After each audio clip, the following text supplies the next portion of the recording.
আসসালামু আলাইকুম।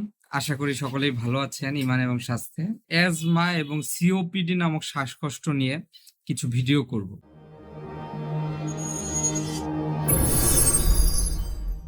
আমরা কিন্তু অ্যাজমা রোগী পাই।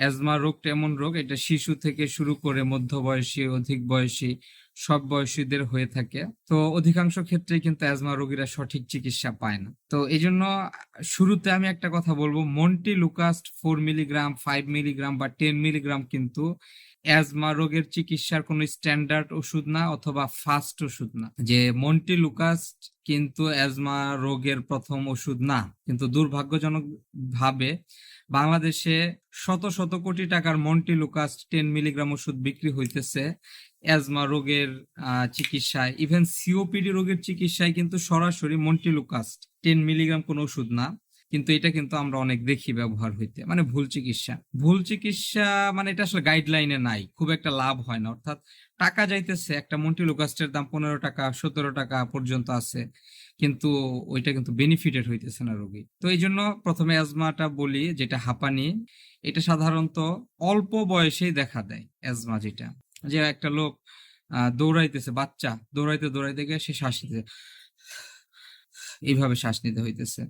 এটা কিন্তু আপনার স্বাভাবিকভাবে অ্যাজমা রোগের লক্ষণ। শ্বাসকষ্ট হয়, এটা মেনলি হলো শ্বাসটা ছাড়তে কষ্ট হয়, আবার আওয়াজ আসে। যেমন আমরা যদি বাচ্চার মাকে জিজ্ঞাসা করি যে আপনি কি বাচ্চা রাতে যখন ঘুমায় কোন আওয়াজ পান, বলে হ্যাঁ স্যার, মুরগির বাচ্চা যেরকম শব্দ করে না, বা বাঁশির মতো আওয়াজ পাই।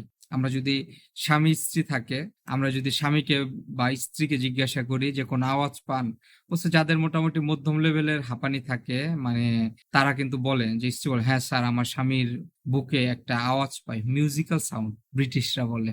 এটা কিন্তু বোঝা যায়। এরপর আমাদের কাছে যখন আসে, আমরা রোগীর হিস্ট্রি নিয়ে আমরা বুক পরীক্ষা করি, আমরা আরো কিছু পরীক্ষা আছে, স্পাইরোমেট্রি পরীক্ষা আছে, এই পরীক্ষাগুলো করি। পরীক্ষা করে আমাদের কাছে যদি মনে হয়, যদি না আসলে ডায়াগনোসিস কনফার্ম হলে চিকিৎসা শুরু করি। এবং চিকিৎসাটা দেখেন যে নাইস গাইডলাইন সারা পৃথিবীতে, যে চিকিৎসা ব্যবস্থাকে সারা পৃথিবীর মানুষ সবচেয়ে উন্নত বলে, সেরকম একটা গাইডলাইন, একটা চিকিৎসা ব্যবস্থা হলো লন্ডনের চিকিৎসা ব্যবস্থা, ব্রিটিশ চিকিৎসা ব্যবস্থা। আর ওরা যেটা ফলো করে নাইস গাইডলাইন। তো ওইখানে যেটা বলছে, অ্যাজমা রোগের চিকিৎসায় প্রথমে বলছে যখন রোগ নির্ণয় হবে তখন আমরা কি দিব, ইনহেলার দিব।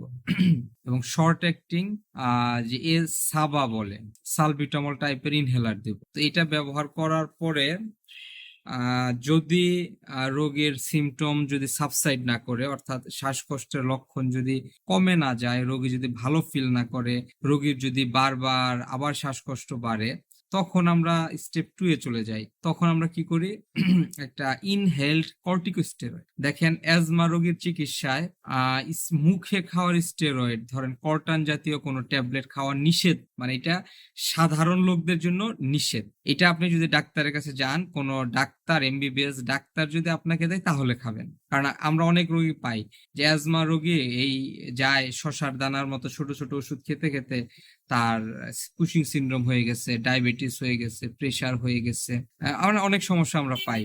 তো এই জন্য আমরা যেটা বলবো, কখনোই না ওষুধের দোকানদারের পরামর্শে কোনোভাবেই স্টেরয়েড খাবেন না।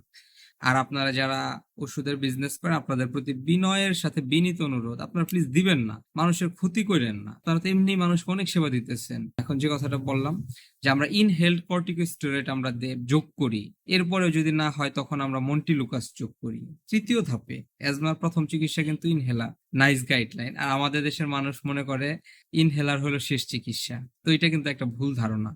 তো এরপরে আমরা যখন অ্যাজমার চিকিৎসা করি, পরীক্ষা করি, এবং একে আমরা কিছু নিয়ম কানুন মানতে বলি, ফলো আপ করতে বলি। যেমন নিয়ম কানুনের মধ্যে কি, সে ধরেন গরমের দিনে প্রচন্ড, বাইরে থেকে প্রচন্ড গরম, বাসায় এসে সে হঠাৎ করে ধরেন সে ফ্রিজের ঠান্ডা পানি খাচ্ছে, অথবা এসির মধ্যে একদম লো টেম্পারেচারে রয়ে গেছে, তাহলে কিন্তু তার এই যে অ্যাজমাটা বাড়তে পারে, মানে এক্সাজারবেট হবে। তো এই রকমের আরো চিকিৎসা আছে। আর আমরা কিছু ব্যায়াম বলি, শ্বাসের ব্যায়াম আছে।